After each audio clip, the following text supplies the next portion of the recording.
Hey everyone, welcome to Leading the Future, the podcast where we sit down with accomplished IEEE leaders and researchers to talk about research, innovation, and building your career in engineering. I'm your host, and today we have someone really special on the show. He's a 2026 President elect of IEEE APS, a full professor at Politecnico di Torino, and an IEEE fellow who's doing groundbreaking work in computational electromagnetics. Professor Francesco P. Andriulli, welcome to the show. It's an absolute honor to have you here. Thank you very much. It is my pleasure to be here. Thank you. So now let's begin. Before we dive deep, let me ask you something everyone wants to know. When you look at a student sitting right now listening to this podcast, what do you want them to understand about your journey? Yes, so would you mind to repeat the question? Sorry, there was a problem with the audio. So I was asking that if there's a student sitting right now watching this podcast, then what will be your message to that student? Yeah, thanks. That's a great question, actually. So something I really would like to say to start is something about our discipline, right? So as you said, I'm a president director of the Antenna and Propagation Society. I think that electromagnetics and electromagnetic advanced engineering is a great field, and so I would suggest really to look into that because provides great careers, and in my opinion is really a topic that is extremely interesting for doing and for doing engineering into it. So about our domain because it's great. So, sir, start with something practical. Many students list are worried about funding. They want to do research, but they think, how do I pay for it? You have navigated this world for decades, and what would you tell a student right now who's sitting at home thinking, I don't have the resources? Yes. For sure, research and even engineering, of course, needs funding, as you are saying. So my first suggestion would be to start focusing on excellence. So in general, of course, funding is always difficult to get, but in the majority of cases, it comes out of competitive processes.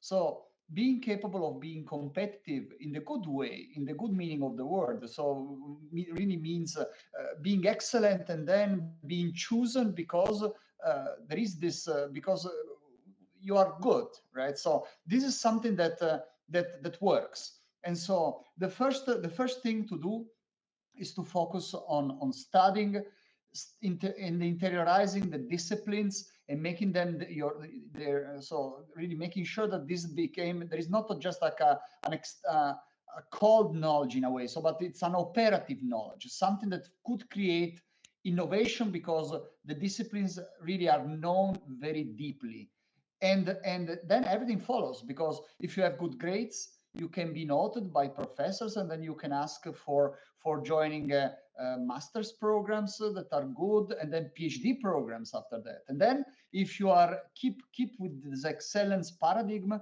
during the PhD, you are getting good results. With those, you can be noted then by people that needs to hire for faculty positions, and then the same results in terms of papers and impact then are those that the funding agencies are using for deciding who gets the funding. And so really trying to be the best version of yourself is really a very good starting point. So, sir, in essence, you mean that we just need to run behind excellence and then funding can just happen to you? Yeah, of course, you also have to be practical in many ways, and then also in that definitely you need to be. So the first thing is definitely excellence. Then you need to be ready to take the occasions where they come. So that's also another important element that I often say this to my own PhD students. So occasions will come to people that deserve them, but then you also need to be there when it arrives, when the occasion arrives. And so means that you have to be creative and also aggressive in looking for opportunities where they are. And sometimes means also that you need to make some temporary sacrifices. For example, you need to go. You need to, maybe you don't get to choose the place where you work at the beginning, or you have to look around a bit more. But that's also another very important element. So once that the occasion comes, make sure to be ready to grasp it. So that actually leads to my next question, that what would you say to students who feel like they're not good enough to apply for the research grants or scholarships or anything related? Yeah, definitely. I think that, I mean, myself, and I think many researchers has experienced in their career at a certain point a feeling of not being good enough, maybe. So because we all think that very often it also comes when you do research, right? So once that you get a discovery and you discover something, then everything looks easy to you, because once it's clear, right? So so then the main message is, do not self-censor. So don't go for censorships. So don't censor yourself. So do not limit yourself. So I mean, if you do not deserve it, or if you're not good enough, well, you're not going to get it. But that's absolutely not a good reason not to try. And in practice, what you will discover is that you probably, in many occasions, you are good enough for something that looks to you like far out of reach. So the main message is really just like you should never consider a target to be out of reach. I mean, it could look far, but this is not a good reason not to try. Of course, also doesn't mean that you don't have to do anything for getting it. So if it's something that looks far and a little bit outside what you think are your possibilities, actually this should be a good reason to work harder. And then when you try, you really need to try hard to maximize your possibilities. And then you will see many occasions, you will see that actually it was not far, it was not out of reach. It's something you can get.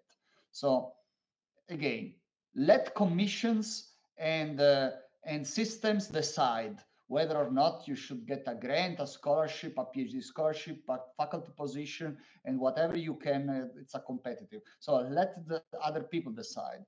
Do not tell yourself, I cannot do it, then I'm not trying. So work hard and try. So that will help a lot of people. Now let's talk about something bigger. You are the president-elect of IEEE APS. That's a huge position. But I'm curious, when you were an undergraduate, did you think one day I'm going to lead IEEE?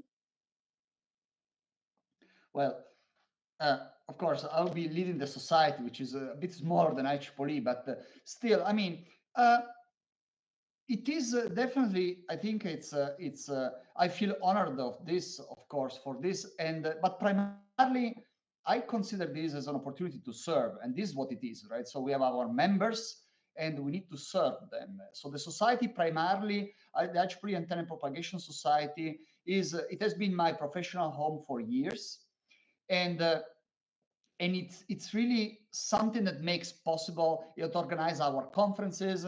It is behind so many of our excellent publications, and so it's primarily serving our community, making possible to publish on top journals and to attend great conferences. So in a way, I mean, of course, when you start, it's all new. And so I remember when I was a PhD student, and even before, I actually became a IEEE member when I was still an undergraduate. I remember that, I mean, for sure, I didn't know anything about what I would have achieved. I was willing to to try an academic career, but who knows about the future when you don't know much about the future when you're young. But at the same time, so there is a connection, however, between those years and these years, right? Because IEEE Antenna Propagation Society was there. So I started very early to take advantage of the community. And then it's something that, so the society is there for you immediately. and offers you colleagues you can discuss with. You offers you get publications, as we said, and the conferences. So in a way, there is a link. There is a link, right? So just now, for me now, it's just an opportunity to give back. So it's an achievement in the sense that it's definitely a big honor, but at the same time is really an opportunity to serve, and that's how you should see it. And so it's an opportunity to give back, because the society has given me, and IEEE has given me, of course, and the community within, and so the members are those that gave me a lot since the very beginning. So students these days think that they need a massive title right away. But what do you think, is this mentality actually practical or not? Okay, sorry, again, we had a little issue with the audio. Can you please repeat this one? So I mean to say that these days students just want a massive title right away. But do you think this is practical way of thinking? So students, they want the master, they want the master immediately. That's the question? So massive titles, that means they just directly want to become a president someday. Oh, okay. No, sorry. Yes. So again, we have a little issue with the audio. Sorry about that. So I think that's a very good question. So the point is this. In my opinion, there is nothing bad in being ambitious, right? So and to have big plans. At the same time, I think that it is important, however, to distinguish. So to choose the target properly. So very often, many of the things that we desire are a little bit exterior things, right? So if you were asking before about the presidency, honestly, so it's not. So I feel honored to be president-elect, of course, but the achievement that it's so in my opinion what I've been striving, so what I've been looking for in the past years is really try to be as accomplished as possible as a scientist and as an educator, right? So to desire an academic career means before all means improving yourself and keep working on yourself. And what really I like about the academic career is really that you can keep studying and keep improving. And so this is the real achievement.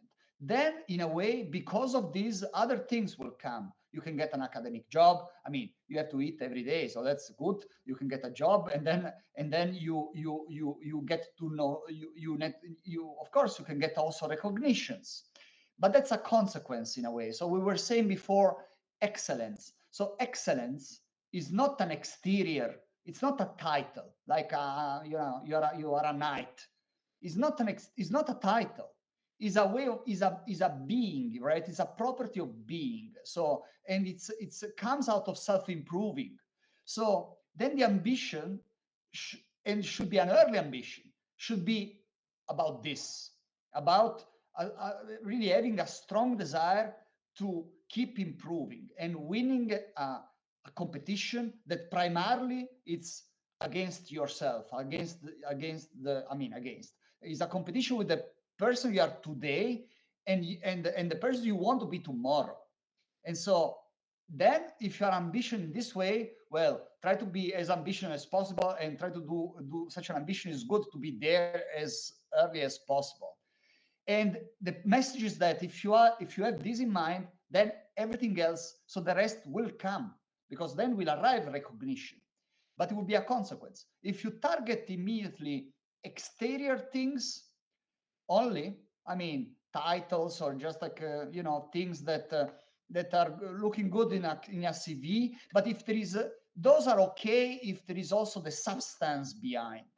But if you are lacking the substance, you are not going to go far. So because yes, eventually the world will weight you, right? So and it will weight who you are, not what's your name or what you have on your CV and what are the titles you collected. So that's yeah. Yes, sir. So that's very insightful. So my next question is, and your journey from a researcher to an IEEE leader, how has that changed you? Yeah, I mean, if, of course, so we also said a little bit before. So my relationship with IEEE, and primarily this means my relationship with IEEE members, right? So because what makes the difference is really the members, the community. Definitely changed me a lot. So because, first of all, because I'm doing science, and the research and science is really based on the fact that you can exchange with your peers, and also with people that knows much more than you. So especially when you are young, you get an incredible return in terms of how you can widen your knowledge, how you can get inspired with with new discoveries that then speaks also to what you're doing research on. So really, the scientific community is incredibly powerful for developing your own research line and developing your career. So and in our domain, and this is done thanks to this society, the Internal Propagation Society, thanks to IEEE, that somehow is structuring so many of our activities. So really, this is very important. And nowadays, the IEEE goes, and the IEEE Internal Propagation Society in particular, goes even beyond that, because it offers so many scholarships, and so these are schemes that allow students to attend conferences, that allow students to do research even when they are undergraduates. And so this is these are even more opportunities that the society provides. But in my opinion, really, the first and the main things the society provides are its own members, because this is such a it's a treasure, and it's something extremely powerful for the professional and scientific development of a young colleague, or of a student and a young colleague. Then. So it just really spirals down to talking to other literates, I think. So now let's talk about research. Many students are starting their research journey, their first paper, their first conference. This is intimidating. You have published extensively. What's your mindset when you sit down to write a research paper? I think that's another very good question. So, in a way, this is a I would it's an answer that is similar to the one that I gave when we were discussing about the career, right? So what you need to look for. So in my opinion, but then of course that's only my way of doing it, and then the thing I'm suggesting to my students. So it's the publication should not be the first target of the process. The publication, so somehow the first target of the process should be a discovery. So should be solving an important problem. So should be choosing an important problem and then trying very hard and hopefully solving it. So this really is the beginning, and should be really everything should start from this. The first desire should not be I would like to publish a paper, but instead should be I would like to identify an important problem that really interests me also. So it's important for everyone. And also I'm very interested into it. That's also extremely important, the second element. And then I will try and work hard to solve it. Once that you have done this, so once that you have something that is, so once that you have done this advancement, then, I mean, writing a paper is never simple, especially the first times, but it's not a big of a problem. So then you know what to write. Right? So difficult papers, the papers that are most difficult to write are those that are about things that are not very big, just like epsilon advancements are not, those are papers that suffers a lot, right? So you should never try, so you should try to stay away from those papers, because it's difficult to write, because you have to make a case of an advancement that is very little. And then when they go through review, they will suffer. The reviewers will say that's not enough. You cannot publish this and that. So those are difficult papers. But if the result, when the result is good and you have discovered something nice, then the paper comes out. And this should not be intimidating, actually, because so making a discovery is not something that is just like for which you have to be a top genius, right? So I mean, research before everything else. I mean, this is said by people that are much wiser than me, and I really believe into it. So research primarily is made out of resilience, right? Resilience which means really hard work and the capability of stand on being there even when after repeated unsuccess. Because the point is that research is difficult in the sense that it's unlikely to discover something, but unlikely just means you have to try a lot and eventually you'll make it. So this so which means that really making discoveries is not a matter of having supernatural qualities, is a matter before everything else of being resilient and keep trying. And then of course you also have to be well formed. That's what we were saying before. You have to have a very good background. In this way, when you do attempts, they are not random one, but they are very focused, and you always try to shoot in the right direction. But then you have to be resilient, and eventually results will come. So, sir, being consistent is the key, I think, here. And next move, so that connects me to my next question. That is, what about fear of rejection? Every researcher faces that. You submit a paper, it gets rejected. So, how do you face that? Yeah, that's another very good question. So I think that the first suggestion I would have is that do not take it personally. So a rejection of a paper is not something that tells something about you and your preparation and your fit in doing this job, or just in doing research. So instead, you should so very often even rejections are very constructive. So very often you do not just get a paper rejected, you get rejected with comments for a reason. And so my first suggestion is then do not take it personally. And then connected to this means that just like react in a nice way, which just doesn't mean write back and say, no, you should not reject my paper. No, it's very likely if it was a rejection, if it were rejected in 99% of cases, it was for a good reason. So instead, you should say, well, you should understand very deeply why it was rejected, and then do more research and add the research. So what you have done to publish a rejected paper is not lost, but then you should consider that it was probably not enough. So then consider what you have done as a first stage, and then move forward and build up on this. So you have not wasted your time. All the work you have done is still there. You don't have to start over. You can build on it and do more and present a paper with a result that is richer, and then you will see that the probabilities of getting it through are increasing if you do like this. So, now your research area, computational electromagnetics, brain imaging, biomedical devices. This is cutting edge stuff, but it also feels abstract to most of our people. Why should a student care about this field? That's a very good question. So it is true. So for sure, electromagnetics is not I think it's not a simple discipline, if there are simple disciplines, but at the same time is an extremely beautiful one. And also there is our domain, antenna and propagation, electromagnetics. One of the things I like the most about it is that it is about one of the fundamental physics in nature. So electromagnetic fields are really linking natures in so many rich and omnipresent ways, literally, right? Because we are all in an electromagnetic field all the time. But actually this means that it is very relevant for engineering. Not surprisingly, it's very relevant for engineering. And so if you think about technologies that you have around you, there are almost so very few, if not none of them, that are not interacting or do not have an electromagnetic part into it.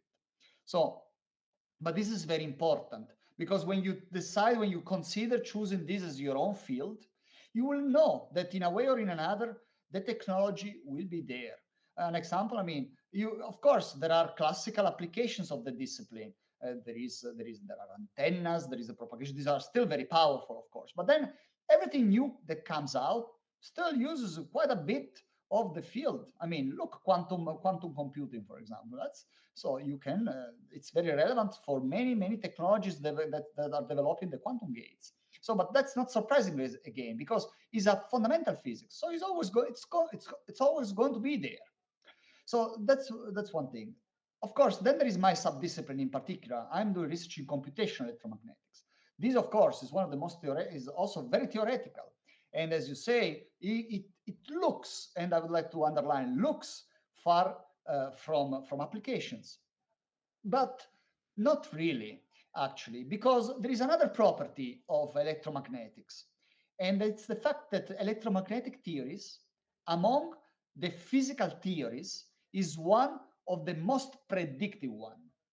So it is, so if you do, very often, if you look papers, if you would look at papers in other disciplines like applied mechanics, fluid dynamics, and then there are mathematical models there. So have a look.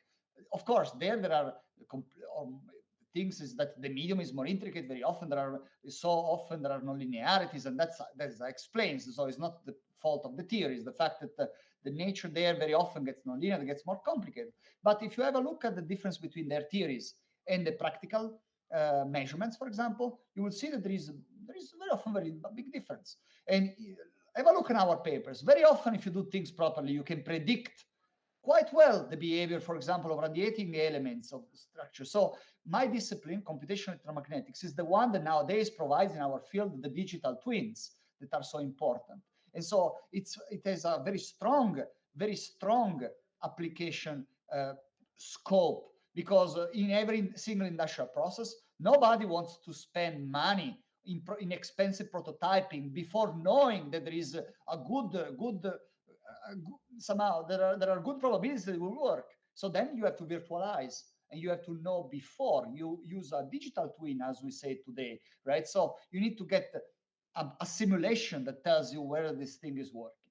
But not only this. So I'm doing research in computational electromagnetics, but then I also apply the theory. So that's also very important. Once you do imaging, it's the core is computational EM. Really, it's in electromagnetic theory. But then you get to apply to very impactful scenarios which are, for example, in doing brain imaging, is diagnostics, even therapy with stimulation of very widespread diseases that really you can impact things like epilepsy, Parkinson's disease, Alzheimer's. So these are very important topics, and you can make a researcher in these fields can make an impact in those.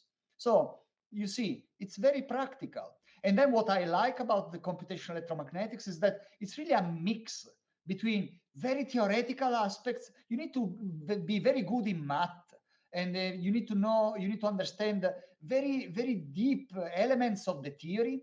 At the same time, you get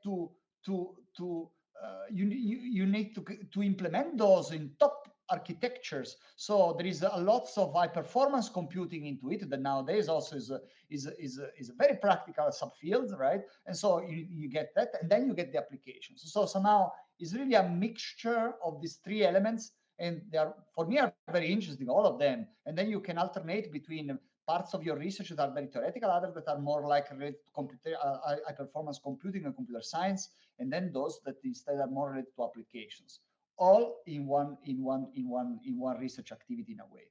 So I think that's very fascinating. I like it a lot. So for a student interested in this field, what should they focus on learning? I think that this follows from the previous questions in a way. So in computational electromagnetics, really, there are several things. So first of all, you need to be good in math. And of course, nowadays, you also need to be good in coding. And of course, with artificial intelligence arriving that helps you in coding, this being good in coding means something that probably in the next years, now already, and even more in the next years, it means something that maybe it's different from what it meant 10 years ago. So you need to really be attached to a technology that is flowing fast, and make sure to be there surfing the wave, right? So just to remain in team in terms of of wave phenomena. So just like be there, make sure you surf the changing, you surf the technological evolution that is so fast. Don't be scared about it, actually, just like enjoy, because it's something amazing. And me myself, I find right now where you can use you can use in artificial intelligence to help you coding and developing, and you can integrate this in your processes, and you can get implementations that takes minutes before instead you had to code and debug for hours. So this is exciting, of course. So means really do not be scared of the fast changing. And then, as we said, but still artificial intelligence doesn't do miracles, right? So in the sense that it needs to be guided, and this means that still, so that the fundamental knowledge is still very much required. So make sure that you get it, you get strong theoretical foundations in the basics of engineering, which is the basics of any scientific discipline. So physics, math. So be strong in those, and then be curious and keep being curious. Learn how to code well. What and again, and serve the future in this regard, and then being open, to really being open to other fields as well. So lots of science nowadays comes from cross-disciplinary research. So it's not the time to stay, to have your own domain, your little hole, and you stay in the mine, you never exit, you never see the sunlight, and then you keep doing just like your own thing, and that's it. So sure, you have to be a specialist of your domain. So it's very good to be, known for being good at something. That's great. At the same time, stay open, talk to other people, even in different fields. Sometimes wonderful research comes from the collaboration of scientists, of engineers that are coming from very different domain. They talk on each other, and they discover that they have interest in common, and then their technology can be merged. So the third thing that is required is really stay open, and then make sure that you consider science and engineering as a whole thing, where not just one field, and then make sure be friendly to people that are doing different things than you. So So you just now talked about cross-disciplinary, domains. So what domains do you see electromagnetics touching in the future? that's a very difficult question. So there would, so really it's very, of course the future is very difficult to predict, but at the same time that's connected to what we said already. So I sort of being optimistic on the fact that electromagnetics is going to be there, whatever is going to be the future, whatever is going to be the next big technology coming. For a simple reason, again, it is one of the fundamental physics, is one of the fundamental natural interactions. So it's going to be part of nature, and then as a consequence is going to be part of engineering, that is which is positive manipulation of nature, so for the good of humanity. So really that's something that I really I feel ready to say about the future. So I feel ready to say that very likely electromagnetics is going to be there, whatever is going to be the next technological innovation that will arrive. And sir, what about the breakthrough moments? How do they happen in your lab? Sorry, can you repeat the question? So what about the breakthrough moments? How do they happen in your lab? Oh, that's a very, very, very, very interesting question. So it depends, I would say. So sometimes ideas are visiting individuals. So, in a way, very often students ask me, I mean, how do you discover things? What's the recipe? And of course, the answer is that there is no recipe, but there are best practices, or at least good practices. Then maybe there are others that are better, but I mean, these are the one I know. So you start when you want to make an advancement, and then you again you have to perceive that there is a need. It's very difficult to make a discovery in something that is already extremely, extremely, extremely good, that where you do not see issues. So the first thing I would suggest, I mean, you can also make discoveries in fields that looks like already perfect. But it's, of course, you have to be a more experienced researcher really for those kind of advancements. But I mean, if you start, you should start by identifying a need, identifying a problem, something that still doesn't work how you would like, you think it could work instead. So, and then you need to be expert. But actually, what does it mean? It means that, in my opinion, but that's of course only my way of doing it. So it's not a general rule. So I can only I can only witness what happens for me, and I think also for my group. So in my opinion, when you start thinking, I have to discover something, it's not going to happen that easily. So it's a little bit what we said before. So if you target the wrong thing, if you target just like exterior success, or you target the paper instead of target the advancements, you're not going to get it. So targeting it, I just like a feeling that you need to discover something, whatever it's not a good strategy. Instead, something that works for me is that I start reading. I start reading a lot on the field that on the point that I think it could require some improvement. So I try to read every single paper has been written about it, and when I read it, I try not to be obsessed with the idea that I need to make a discover myself. I try to be neutral. I try to really just understand without any extra desire.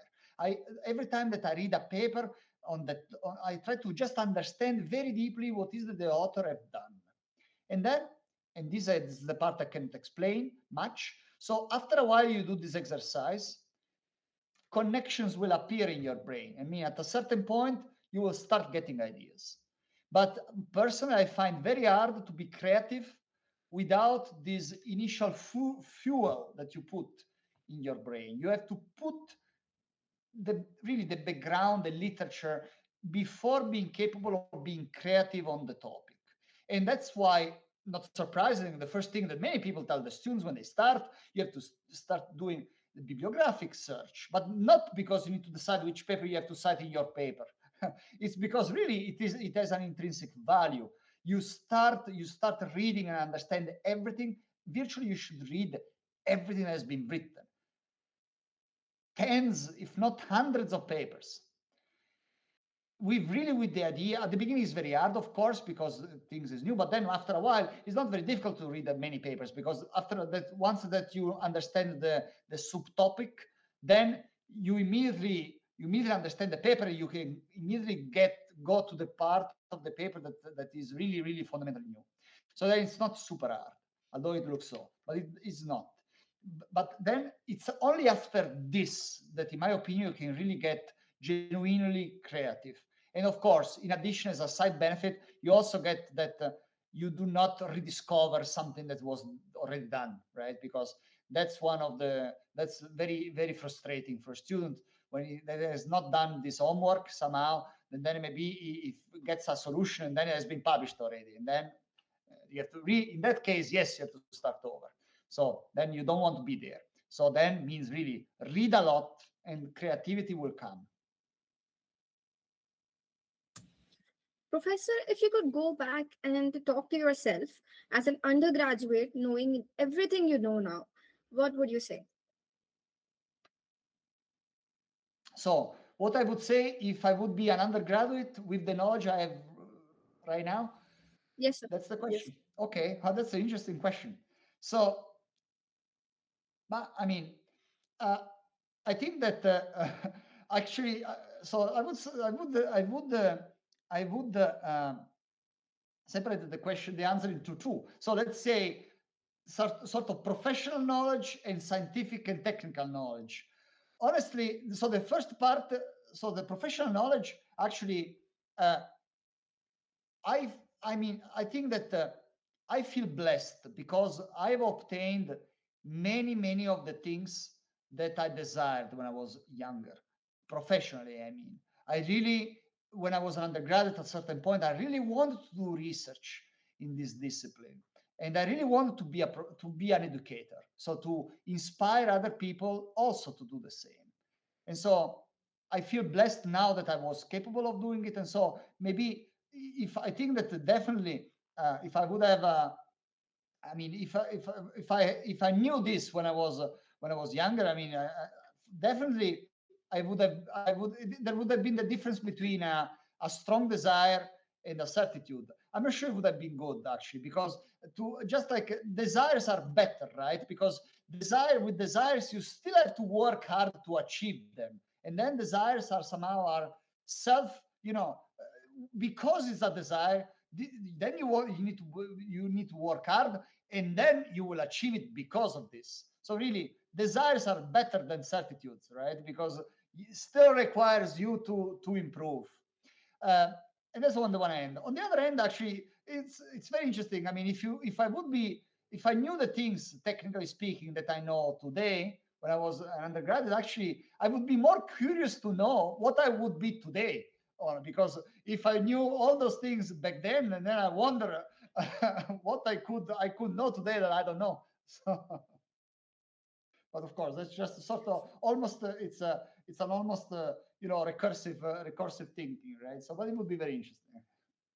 That's a really interesting way to put it, and I think many people would have already fond of your answer. So, what's a message to students listening right now? Okay, again, sorry, we had an issue with the audio. So, what's your message to students listening right now? In a way, so it's things that we have been saying. It's really try hard, and do not discourage, and do not. So we were discussing about rejections of papers, but in general, do not have failure to tell you something about yourself. I mean, other than the fact that you have to improve, but you will face success. I wish you a lot of it, but for sure, at a certain point, we all faced failure, and it's extremely important that this experience, which is really it's precious for growing, is this experience should not be taken as a statement about who you are, and in particular about what you can achieve in the future. So instead, just like take it as an opportunity to improve further. And then for those of you that are considering research, doing research as a career, and teaching as a career, both of them are great careers. And of course, you can often, or at least in certain cases, you can get to do them both, right? Which is even better. So if you have this in your heart, do not discourage and keep trying, because it's really something, it's a great target. Also because it's not because of the prestige, but it's a great target because it will be something that will force you to keep improving day after day. And primarily doing research is a life spent in self-improvement and in studying and in getting deeper and deeper in the discipline you love. So this is great. So there is no title that can match such a thing. So this is really what you get, in my opinion. That's really the precious thing that you get. And so it's really great, and it's something you should definitely work hard for this, in my opinion, if that's what you have in your heart. Thank you so much, sir, for being here and for sharing your wisdom, your experience, and your time with us. It has been really my pleasure. Thank you for inviting. I think that's a great initiative, and thanks again for the invitation. Thank you, sir. Thank you so much, sir, for an insightful and inspiring session. On the behalf of IEEE APS Student Branch Acropolis, we are truly grateful for your time and guidance, and it was an honor having you with us today. Thank you. It was my pleasure. It was really my pleasure. Thank you. And then maybe we're going to see each other at a certain point, somewhere in some of the events, some of the conferences. Who knows? Yes, sir. Yes, sir. Sure, sir. Definitely, sir. You. Bye.